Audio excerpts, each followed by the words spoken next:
À l'issue de l'Assemblée générale de l'Union des coordinations de Nioro, tenue aujourd'hui dimanche 25 octobre au CEDEPS de Nioro, sous la présidence effective du camarade premier adjoint de l'Union de coordination Amadou Diaw et des maires du département de Nioro, Ali Mané, Paoskoto, Abdoulaye Cissé, Kaymor, Moustapha Thiam et Abdoulaye Nour, Darussalam.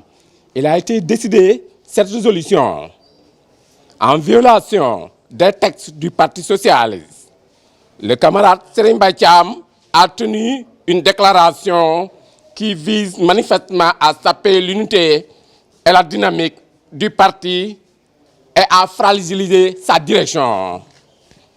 L'Union des coordinations de Nioro, dont le camarade Serigne Mbaye Thiam est membre, condamne avec toute la fermeté cette déclaration irresponsable et réaffirme son attachement aux textes et décisions du parti. Dès lors qu'il est acquis que l'urgence porte sur la consolidation de la démocratie interne et la mobilisation des militants, surtout des responsables, doit être consacrée à la finalisation du processus de renouvellement.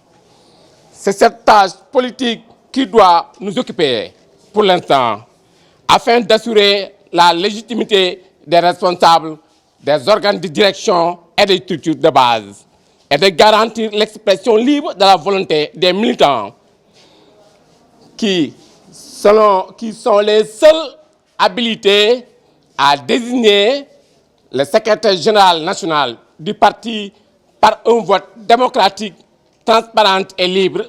L'Union des coordinations de Nioro manifeste sa disponibilité à procéder au renouvellement des statuts de base, des structures de base dans le département de Nioro, et renouvelle pour l'instant leur confiance et leur engagement aux camarades Aminata Mbengue Ndiaye pour continuer le processus entamé depuis le camarade Ousmane Tanor Dieng. Je reviens sur votre question. Vous m'avez demandé est-ce que c'est normal que notre camarade Serigne Mbaye Thiam soit le secrétaire général chargé du renouvellement ou bien le secrétaire général national aux élections, soit candidat. Il peut être candidat, mais il ne peut pas être notre secrétaire national aux élections et être candidat pour diriger le parti. Ce n'est pas possible. Tant qu'il y a une banque, ou une ça, c'est pour expliquer que même le fonctionnement, la façon de s'opérer, la façon de renouveler de nos partis, il faut nous changer. Tu vois un parti qui te dit que j'ai 500 000, j'ai 1 million de militants, quand il va aux élections, il n'a même pas la moitié ou il n'a même pas 300 000 électeurs.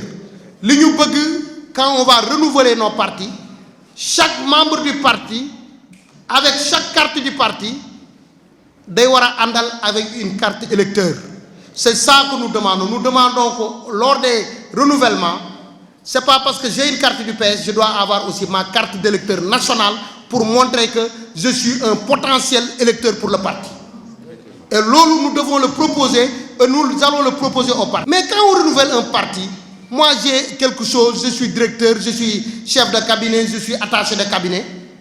Non, un parti ne peut pas compter sur... Un parti doit compter sur un maire, sur un député et sur des élus.